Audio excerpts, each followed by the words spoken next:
मचिया ही बैठल कौशल्या रानी त राम से अरज कर, राम से अरज कर हो।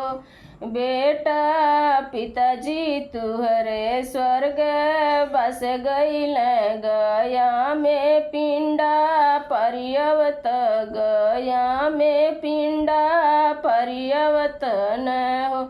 इतनी बचन सुनी रामत माता से अरज कर, माता से अरज कर हो।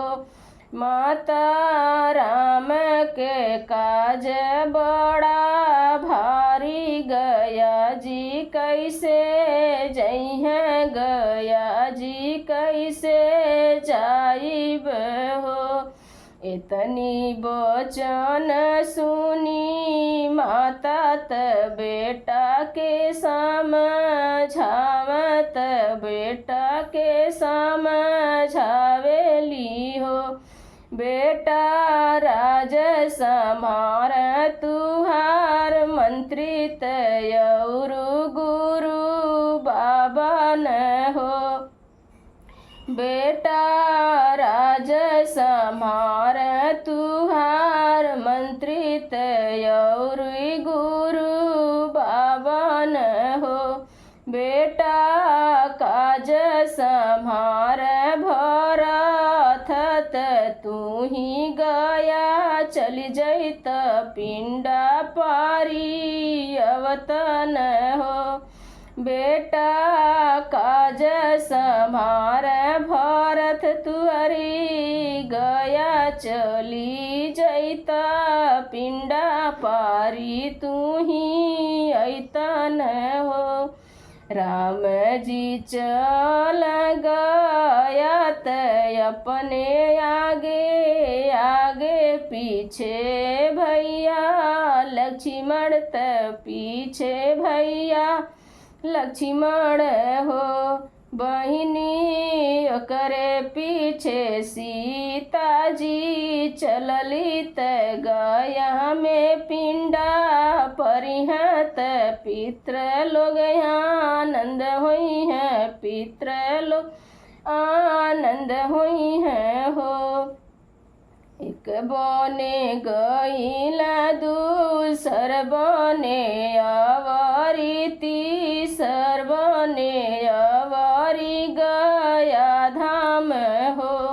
रामा गया सुर से पूछे हालत, कहाँ बाट पिता मोर हो।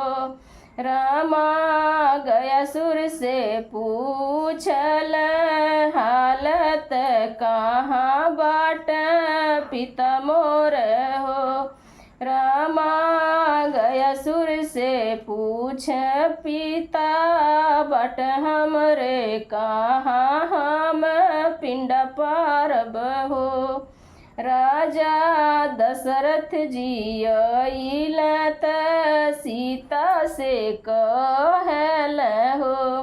राजा दशरथ जी अइलत सीता जी से कहल हो। बेटी कह दे तू पिंड के दानत, मुहूर्त निकरी जत बट हो। बेटी कह दे तू पिंड के दानत, मुहूर्त निकरी जत बट हो। रामत गैल हटिया तयवरी बजरिया, तयवरी बजरिया न हो। पिता लक्ष्मण गैल उनके सथवात, पिंडा कैसे पारित, पिंडा कैसे पारी न हो। बेटी दे तू पिंडा के दान, समय निकरी जत बाट, समय निकरी जत बाट हो।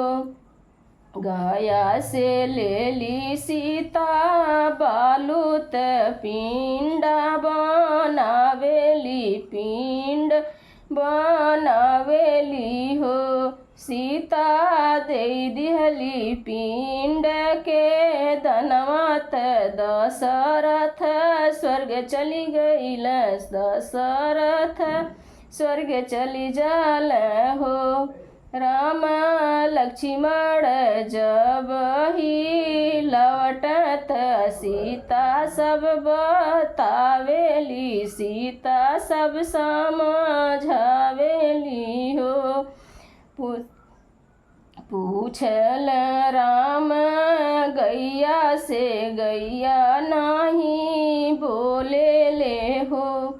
राम पूछल राम जे गैया से गैया नहीं बोले ले हो। बहिनी सीता जी भइली क्रोधित त क्रोध में सरप दिहली हो। बहिनी सीता जी भइली क्रोधित त क्रोध में सरप दिहली हो। बन गया जवने मुँह खाली मुरई से खीरवा तू है खैबू जुठवा न हो। गाई जवने मुँह खाली मुरई खीरवा तू ही ओही खैबू जुठवा न हो। बहिनी सीता पिंड दान दिहली तयवरी से पिंड दान दिहली हो। सीता पिंड दान दिहली तयवरी से पिंड दान दे दिहली हो। बहिनी सब पित्र गईल स्वर्ग त सब मिली आशीष देल हो। बहिनी सब पित्र गईल स्वर्ग त सब मिली आशीष दिहल हो।